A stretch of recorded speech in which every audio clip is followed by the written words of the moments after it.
जय माता दी दोस्तों। वर्ल्ड बेस्ट मैजिक में आपका हार्दिक स्वागत है। कैसे हैं आप सब? ये बताने के लिए कमेंट बॉक्स में जय माता दी जरूर लिखें। दोस्तों, आज हम बात करेंगे हरतालिका तीज व्रत की संपूर्ण पूजन सामग्री की लिस्ट के बारे में कि किन सामग्रियों की आवश्यकता आपको हरतालिका तीज व्रत को करने में लगेगी और इसकी संपूर्ण पूजा विधि क्या है। साथ ही हरतालिका तीज के नियमों के बारे में बात करेंगे। इसके अलावा हम आपको बताएंगे कि हरतालिका तीज व्रत में विसर्जन की विधि और इस व्रत का पारण किस तरह से आपको करना चाहिए ताकि आपको इस व्रत का संपूर्ण फल प्राप्त हो सके। लेकिन वीडियो शुरू करने से पहले आपसे रिक्वेस्ट है कि अगर आपने हमारा YouTube channel world best magic subscribe नहीं किया है तो जल्दी से सब्सक्राइब कर लें। तो आइए शुरू करते हैं। दोस्तों, हरतालिका तीज का पर्व भाद्रपद माह के शुक्ल पक्ष की तृतीया तिथि को मनाया जाता है। इसे तीजा या गौरी तृतीया के नाम से भी जाना जाता है। इस दिन भगवान भोलेनाथ और माता पार्वती जी की पूजा की जाती है। इस व्रत को कुंवारी लड़कियां और सौभाग्यवती महिलाएं पूरे विधि विधान के साथ करती हैं। हमारे शास्त्रों के अनुसार इस व्रत को सधवा और विधवा दोनों ही कर सकती हैं। इस व्रत को हरतालिका इसलिए कहते हैं कि पार्वती की सखी उन्हें पिता के देश से हर कर घनघोर जंगल में ले गई थी। हरत का मतलब है हरण करना और आलिका का मतलब है सखी या सहेली, इसीलिए इसका नाम हरतालिका पड़ा। इस दिन सास अपनी बहुओं को सुहागी का सिंधारा देती हैं। इस व्रत को करने से कुंवारी लड़कियों को मनचाहा वर मिलता है, तो वहीं सुहागिन स्त्रियों के सौभाग्य में वृद्धि होती है तथा शिव पार्वती उन्हें अखंड सौभाग्यवती रहने का वरदान देते हैं। अगर आप हरतालिका तीज व्रत रखने की सोच रही हैं तो इससे पहले कुछ बातें जानना बेहद जरूरी है, क्योंकि हरतालिका तीज के व्रत के नियम भी बहुत सख्त हैं।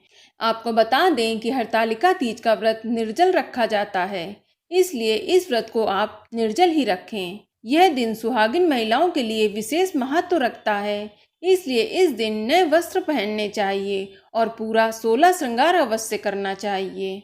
और इसके अलावा अपने हाथों में मेहंदी अवश्य लगानी चाहिए, क्योंकि मेहंदी को सौभाग्य का प्रतीक माना गया है। और इस दिन आपको पूजा के बाद अपनी सास को श्रृंगार का सामान और कुछ उपहार अवश्य देना चाहिए। और ध्यान रखें, हरतालिका तीज की पूजा सुबह करने के बाद आपको प्रदोष काल में भी पूजा अवश्य करनी चाहिए।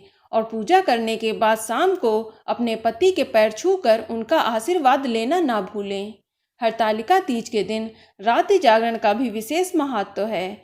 इस दिन रात्रि जागरण अवश्य करें।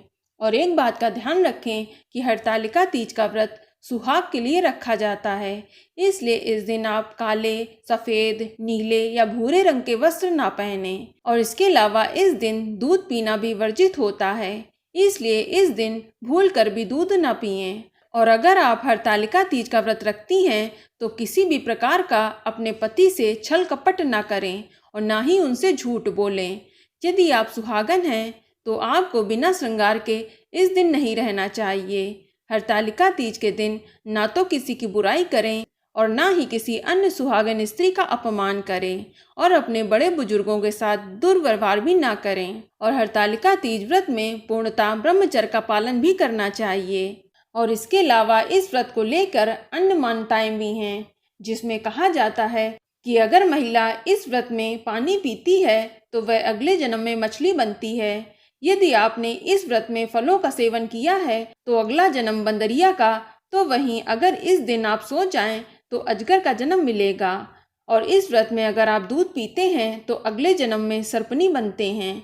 यदि आप शक्कर खाते हैं तो मक्खी बनते हैं, या जो मांस खाते हैं वह शेरनी बनते हैं, या जो अन्न खाते हैं वह सूरी बनते हैं। इसलिए आपको बता दूं कि यदि आप हरतालिका तीज व्रत करने की सोच रही हैं तो इसके नियमों का सख्ती से पालन बेहद जरूरी है।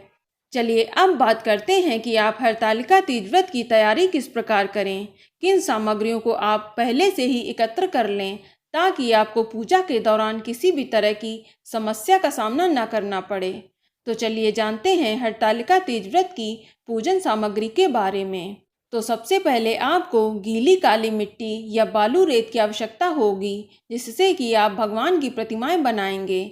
इसके बाद एक लकड़ी का पटा और भगवान शिव माता पार्वती की मूर्ति रखने के लिए एक प्लेट या परात की आवश्यकता होगी और पटे में बिछाने के लिए लाल रंग का कपड़ा, नारियल, जल कलश, आम के पत्ते, घी, दीपक, धूप या अगरबत्ती, कपूर, पान के पत्ते, केला, बेलपत्र, धतूरा, समी की पत्तियां, जनेऊ, चंदन, आंकड़े का फूल, तुलसी और वस्त्र, सभी प्रकार के फल एवं फूल, पत्ते, अबीर, चंदन, कुमकुम और फुलेरा, लौंग, सुपारी, इलायची। और अब माता पार्वती के लिए सुहाग की सामग्री लें। इसमें आप मेहंदी, चूड़ी, बिछिया, काजल, बिंदी, कुमकुम, सिंदूर, कंघी, महावर और चुनरी आदि जो भी आप जितनी भी सामग्री एकत्र कर पाएं उतनी आप सामग्री एकत्र कर लें। इसके अलावा शिव जी का अभिषेक करने के लिए आपको पंचामृत भी चाहिए होगा।